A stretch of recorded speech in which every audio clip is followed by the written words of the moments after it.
Well, hello there, everyone. It is time to check out a trailer of a new Dragon Ball game. Yeah, a game that no one expected, and I'm pretty sure no one even asked for. This is a weird thing, but I assume at this point most of you have already seen the full trailer. So what I want to do is go through this trailer a bit by bit and check out a few things, because here's the thing. The game is obviously heavily inspired by Dead by Daylight. Copied even, I'd say. But here's the thing. I've been playing Dead by Daylight recently and I absolutely love the game. So this is a weird situation for me as a person who loves Dragon Ball and who loves Dead by Daylight.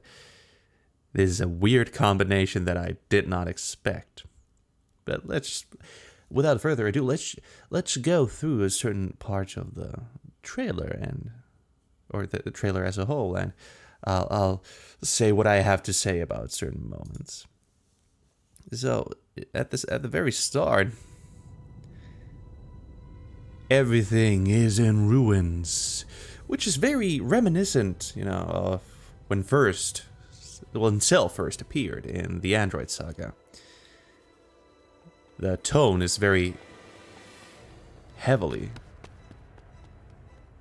similar to that.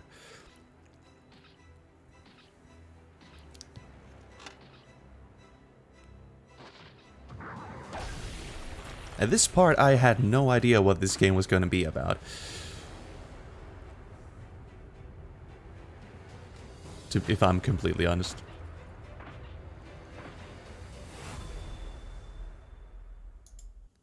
But just those first 48 seconds, it already kind of has that horror feeling to it, just like the Android Saga had when Cell came out.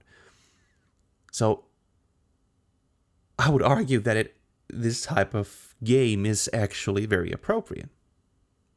Dragon Ball is not only about the fighters who fight against the evil baddies. We also have the civilians, the casualties of these crazy-ass happenings. So to basically stand up against these bad guys as a side character, as a human character, I feel like it's actually something that, even though no one asked for, I feel like it could work. I think it's very appropriate. It makes sense. So, I don't know, it's just, in a weird way, I think it's fitting. That part actually reminded me of Prop Hunt. Which actually, I like Prop Hunt, but, ooh, oh boy.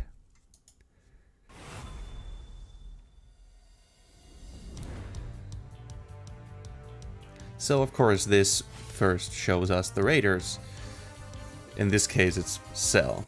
Cell is looking actually a lot more detailed than in previous games, I'd say. And I think it's very obvious also to many people that this is supposed to be, or at least I think this is, Cell's model from Xenoverse 2.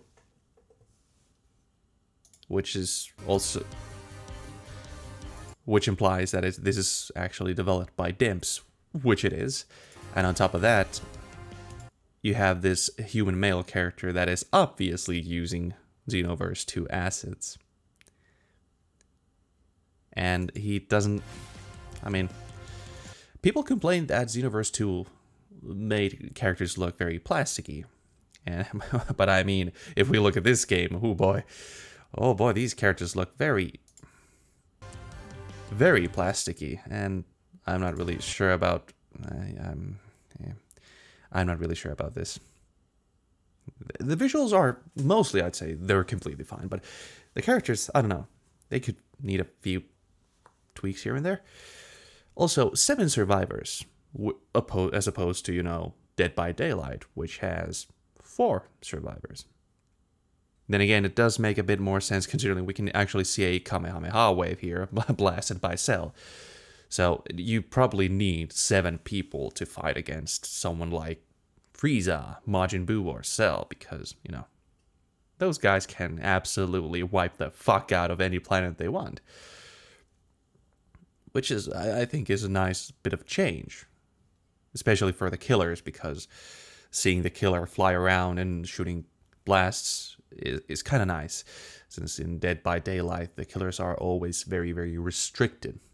The characters can barely run unless they have a special skill to do that, or they might have some kind of ranged move, but otherwise they're restricted to just walking around the field slightly faster than your character can run. And it's just, I don't know, to me it always felt a bit too restricted. So, seeing Cell fly around dashing after the characters is kind of fun. And here you can hear, if you can hear,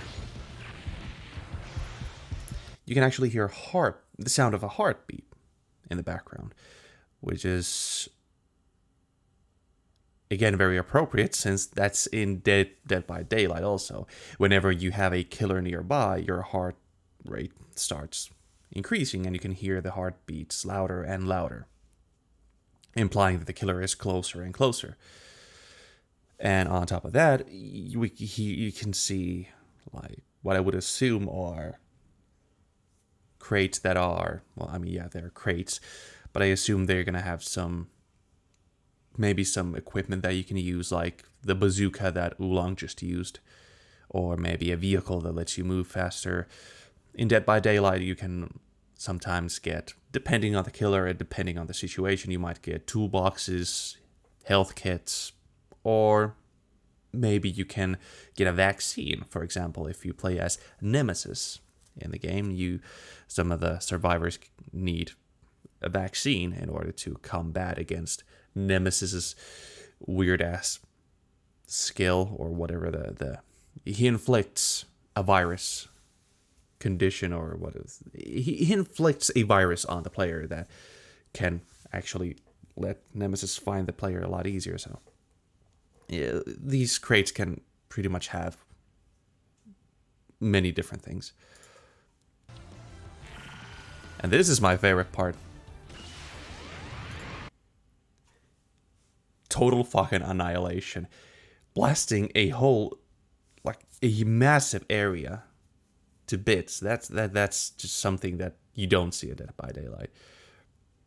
Dead by Daylight is very, very restricted when it comes to most of the skills. You can't even hurt multiple characters at once, I don't think.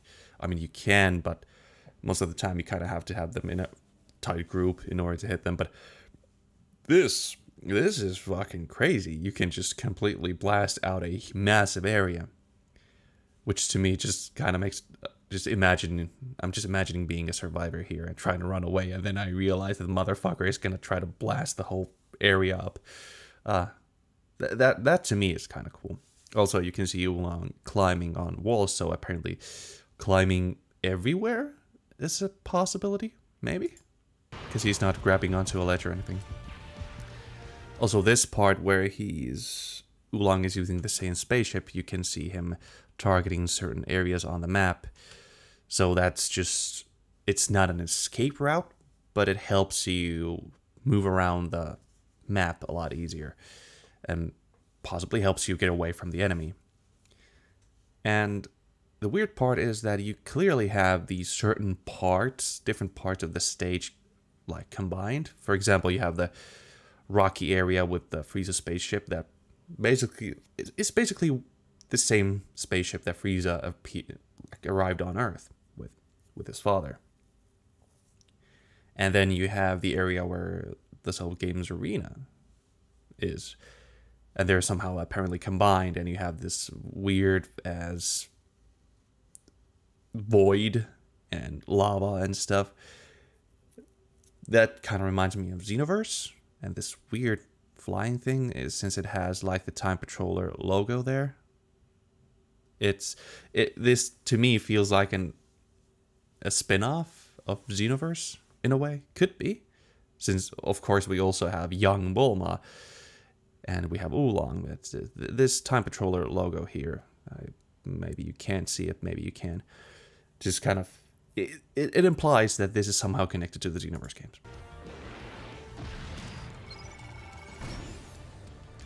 And I assume this is actually the way you're supposed to escape the stage, the time machine. Which again, you know, Xenoverse and everything. It's, yeah, most people have gotten it. So yeah, I assume that's the way you escape from the stage, by using the time machine. On top of that, you see Cell absorbing characters, which apparently lets him... I don't know. I would assume that the absorption doesn't happen immediately. You have to hit the characters a few more times. Because in Dead by Daylight, you don't just put a character on a hook and that's it. Others can save them and they can run away again. You might sometimes need to put them on a hook 3 times, possibly. It depends on the situation, depends on the character the person is playing with. So I assume that Cells, it could be also applied to Frieza and Majin Buu as well. They kind of evolve through the game, and each time they take out someone, they just get stronger and stronger. Like Frieza could uses different transformations, Cell uses different evolutions or absorptions. Majin Buu could use absorption on certain characters, and then goes to like Super Buu, and then Gotenks absorbs, maybe something similar. But yeah, the rest of the trailer doesn't really have anything else but the cinematics that look decent. And yeah, the closed beta. I hope I get the chance to try it out. I'm definitely gonna try this out. I am confused a bit about this game. As a new fan of Dead by Daylight and as a huge fan of Dragon Ball, this is something that I kind of want to try. Though I have no idea what the game is going to be like. Clearly, there are a lot of influences from Dead by Daylight, and it's based on the Xenoverse universe. That sounded weird. But you can tell me in the comments what you think about this game. I've seen a lot of negativity about this game. But personally, I am cautiously optimistic. This could be something relatively okay. A nice little distraction from all the fighting that we've gotten so far. Especially since that we have Fighters, Dragon Ball Z Kakarot, new DLC for Xenoverse 2. I think this could be, just like Battle of Z, this could be something, a nice, refreshing deviation from the norm. But we'll have to see. Also, if any of you want to join me on my streams, you can just head to twitch.tv/thetabbynicko. I should probably add that to my YouTube account too. Because as you guys have probably seen, I have streamed a couple of times and I have released some of the streams here on this channel. I sometimes play Dragon Ball games. Very rarely nowadays, but I might play more Dragon Ball games. Hopefully, maybe, possibly. I don't know. Maybe. I don't know. But I hope to see you guys next time. Until then, bye-bye.